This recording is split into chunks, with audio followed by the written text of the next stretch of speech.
नमस्कार मित्रांनो, आता आम्ही सिंगापूर शहराच्या दौऱ्यावरती आहोत, देशाच्या दौऱ्यावरती आहोत आणि इथली पाण्याची व्यवस्था कशी आहे हे पाहण्यासाठी आम्ही मॅक रिची नावाच्या एका तलावावरती धरणावरती आलेलो आहे। या देशामध्ये 32 नद्या आहेत, 32 नद्यांवरती यांनी हे ठेवलेले आहे, 17 अशी धरणं बांधलेली आहेत आणि या देशाची जे काही जमीन आहे त्या जमिनीतला जवळपास 2/3 भूभाग हा त्यांनी पर्जन्य कलेक्शन म्हणजे वॉटर कॅचमेंट एरिया म्हणून ठेवलेला आहे, म्हणजे पाणलोट क्षेत्र म्हणून ठेवलेलं आहे। म्हणजे कोणत्याही परिस्थितीमध्ये आपल्या देशातील नागरिकांना 24 तास पाणी मिळालं पाहिजे आणि कधी पाण्याची आवाड होणे याच्यासाठी यांनी केलेली तयारी। आणि तुम्हाला मी दाखवतो की तलाव म्हणजे तलाव, धरण म्हणजे धरण, नदी म्हणजे नदीच असते। तुम्हाला हे पाणी बघितलं ना हिरवगार की तुमच्या लक्षात येईल, पूर्ण बघा परिसर, इथून जे सुरुवात करू आपण तिथपर्यंत सगळं बघितलं तर हिरवगार म्हणजे निळगार पाणी। आपल्याकडे नदीचं, धरणाचं, तलावाचं रूपांतर अक्षरशः गटारामध्ये केलं असते। एक शुद्ध नदी आणि एक शुद्ध तलाव, एक शुद्ध धरण आपल्याला पाहायला मिळत नाही, कारण आपली धोरणं खूप चुकीची आहेत। तुम्हाला या पूर्ण तलावाच्या आजूबाजूला फक्त जंगल, झाडी आणि डोंगर दिसेल। कुठेही तुम्हाला एखाद्या श्रीमंताचा बंगला, एखाद्या भ्रष्ट अधिकाऱ्याची हवेली असं काही दिसणार नाही।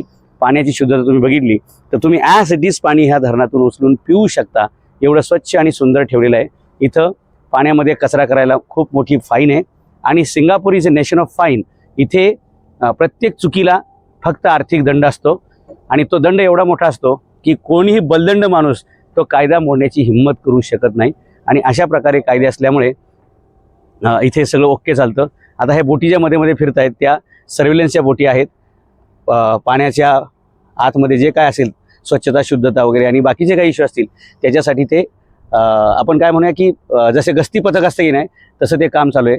आणि तुम्ही आजूबाजूचा परिसर जर बघितला तर जिथून पाऊस पडून खाली येणार आहे ते सुद्धा यांनी अशा प्रकारे छानपैकी लँडस्केपिंग केलेले आहे, शून्य बजेटमध्ये। म्हणजे जिथं जे असेल त्याचं तसेच्या तसं प्रकारे त्यांनी हे केलेलं आहे, लँडस्केपिंग केलेलं आहे आणि 100% लोकांना पाणी मिळेल, कायमस्वरूपी मिळेल 24 तास याची व्यवस्था केलेली आहे।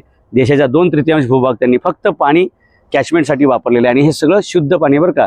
याच्यामध्ये कुठंही तुम्हाला इंडस्ट्रीचं, हॉटेलचं, गटाराचं, घरातलं पाणी ह्याच्यामध्ये सोडत नाही। इथं फक्त पावसाचंच पाणी आणि पावसाचं म्हणजे पावसाचंच पाणी।